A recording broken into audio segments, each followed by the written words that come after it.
हजरत उबैदुल्लाह फारूक दामत बरकातुल आलिया।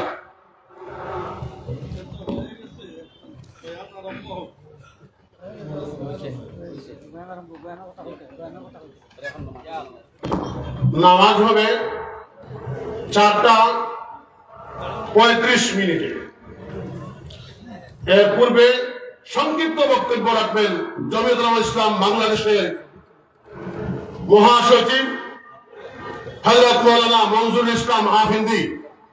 হযরত মাওলানা মনজুরুল ইসলাম আফিন্দি যাদের ওযু নাই, ওযু করে নামাজের প্রস্তুতি নিন।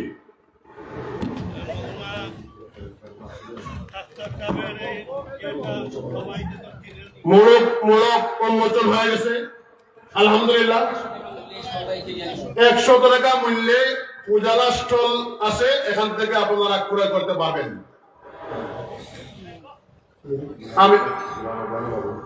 আমেরিকা থেকে গুলাম রব্বানী বাবুল সাহেব 20,000 টাকা নগদ দিয়েছেন আলহামদুলিল্লাহ। ওনার একদম ছেলে বেয়ারাম, আল্লাহ শিফায়ে কামিলা আজিল আল নাপি।